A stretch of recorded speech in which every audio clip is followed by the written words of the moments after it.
नहमदुहु व नसल्ली अला रसूलिहिल करीम अम्मा बाद औज़ु बिल्लाहि मिनश शैतानिर रजीम बिस्मिल्लाहिर रहमानिर रहीम रब्बि इश्रह ली सदरी व यस्सिर ली अमरी वहलुल उक़दतम मिन लिसानी यफ़क़हू क़ौली।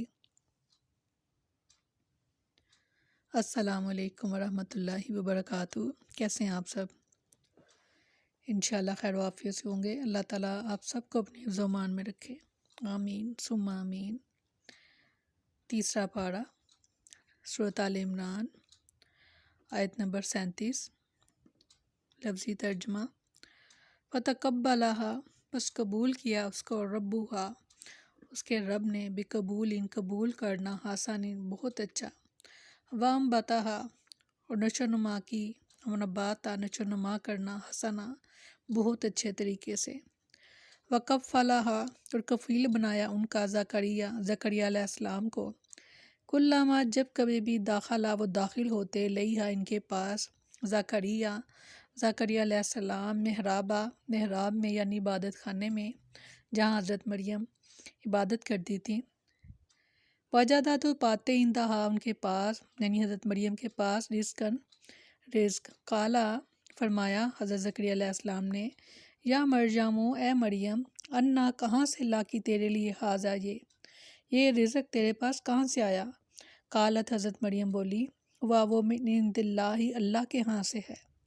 इन्नल्लाह बेशक अल्लाह ताला यर्ज़ुक़ु रिज़्क़ अता करता है, मन यशाअ जिसे चाहता है, बग़ैर हिसाब के। सुभान अल्लाह।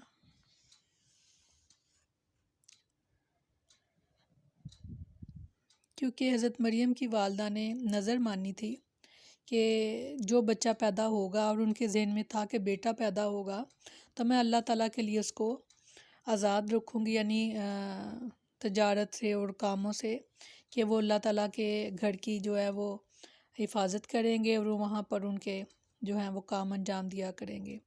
मगर जब बच्ची पैदा हुई तो उन्होंने कहा अल्लाह ताला ये तो लड़की है, तो अल्लाह ताला ने उनकी उस नज़र को भी कबूल फरमाया और फरमाया कि लड़की लड़के जैसी नहीं होती।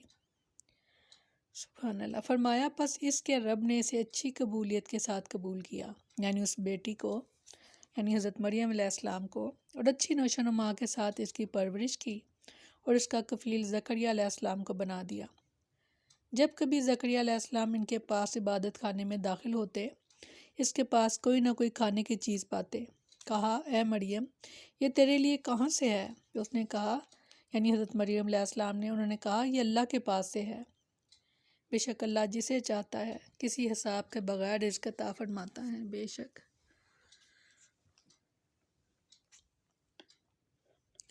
उम्मे मरियम ने बेटे की नीयत की थी ताकि बैतुल मुक़द्दस की खूब खिदमत करे। जब बच्ची हुई तो उन्हें एक तरह की मायूसी हुई, लेकिन अल्लाह ने इनकी नज़र कबूल कर ली और फिर वो लड़की ऐसी हुई कि तकवा और दीनी मकासद के असूल में हज़ारों लड़कों पर सबकत ले गई। सुभान अल्लाह। और इस बात को अल्लाह ताला ने इस आयत में बयान फरमाया कि अल्लाह ताला ने इनकी नज़र कबूल कर ली और इस लड़की को ऐसा शर्फ़ कबूलियत अता हुआ कि वह मुकाम और मर्तबे में बहुत से औलिया अल्लाह से आगे बढ़ गई। और फिर अल्लाह ने इनकी कफ़ालत ज़करिया अलैहिस्सलाम के ज़िम्मे लगा दी जो इनके खालू थे,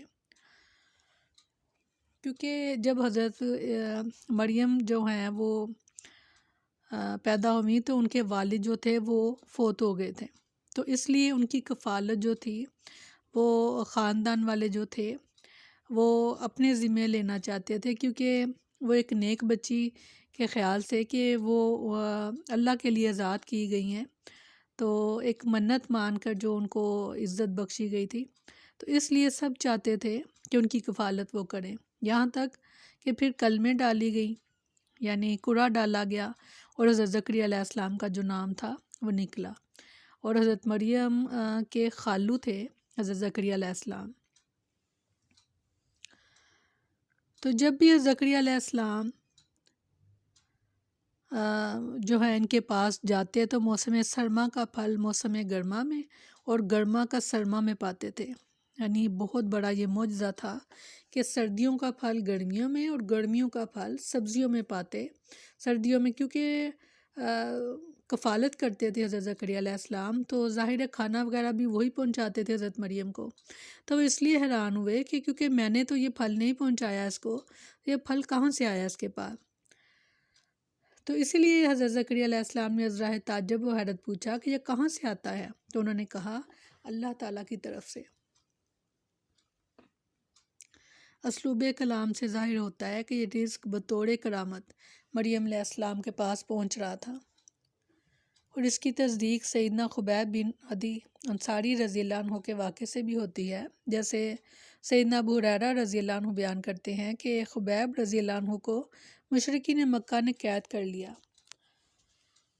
اور حارث بن عامر بن نوفل بن عبد مناف کے لڑکے نے خرید لیا۔ خبیب رضی اللہ عنہ نے بدر کی لڑائی میں حارث بن عامر کو قتل کیا تھا۔ آپ ان کے ہاں کچھ دن قید رہے۔ حارث کی بیٹی زینب رضی اللہ عنہ بیان کرتی ہیں کہ اللہ کی قسم کوئی قیدی میں نے خبیب رضی اللہ عنہ سے بہتر کبھی نہیں دیکھا۔ اللہ کی قسم میں نے ایک دن دیکھا کہ انگور کا خوشہ ان کے ہاتھ میں ہے اور وہ اس میں سے کھا رہے ہیں، حالانکہ وہ لوہے کی زنجیروں میں جکڑے ہوئے تھے اور مکہ میں ان پھلوں کا موسم بھی نہیں تھا۔ وہ کہا کرتی تھی کہ وہ تو اللہ تعالیٰ کی روزی تھی جو اللہ نے خبیب رضی اللہ عنہ کو بھیجی تھی۔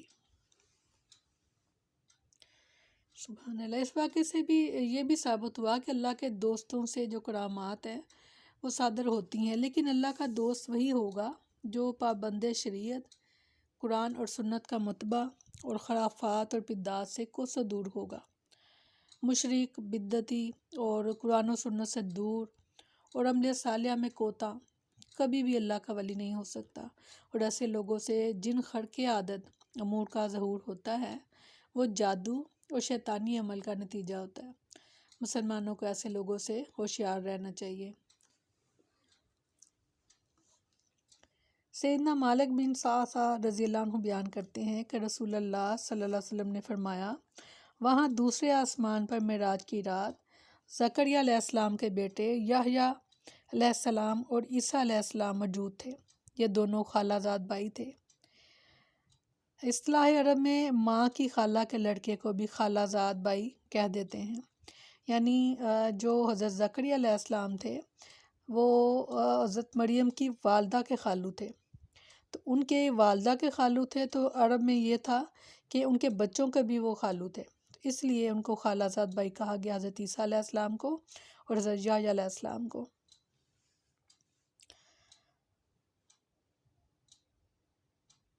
سیدنا برا رضی اللہ عنہ بیان کرتے ہیں کہ رسول اللہ صلی اللہ علیہ وسلم نے عمارہ بنت حمزہ کے بارے میں فیصلہ فرمایا تھا کہ وہ اپنی خالہ یعنی جعفر طیار رضی اللہ عنہ کی بیوی کی حفاظت میں رہے، کیونکہ خالہ ماں کے قائم مقام ہوتی ہے۔ بہت اہم بات، خالہ ماں کے قائم مقام ہوتی ہے، تو اس کو ماں جیسی ہی عزت جو ہے وہ اس کا حق بنتی ہے خالہ کا۔ اللہ رحم کرے جن کے والدین جا چکے ہیں دنیا سے اور ان کی خالہ موجود ہیں، تو وہ اپنی والدہ کی جگہ ان کی خدمت کریں اور ان سے دعائیں لیں۔ اللہ تعالیٰ سب کے ماں باپ کو سلامت رکھے، ان کی زندگیوں میں شامل رکھے، مگر ہم مسلمان ہیں اور ہمارا جو ایمان ہے وہ اس بات پر پکا ہے کہ انشاءاللہ جو دنیا میں آیا ہے وہ جائے گا بھی۔ تو اللہ تعالیٰ نے بڑی خوبصورت بات جو آپ صلی اللہ علیہ وسلم کے ذریعے ہم تک پہنچا دی کہ جو خالہ ہوتی ہے وہ ماں کے قائم مقام ہوتی ہے، تو اس طرح خالہوں کی بھی سمجھے ذمہ داریاں جو ہیں وہ بہت بڑھ گئیں اس بات پر۔ اللہ تعالیٰ سب کو توفیق دے کہ اپنے حصے کے جو فرائض ہیں وہ ادا کر سکے۔ آمین ثم آمین۔ سبحانک اللہم و بحمدک نشہد ان لا الہ الا انت نستغفرک و نتوب الیک۔ سبحان ربک رب العزت عما یصفون وسلام علی المرسلین والحمد للہ رب العالمین۔ السلام علیکم ورحمۃ اللہ وبرکاتہ۔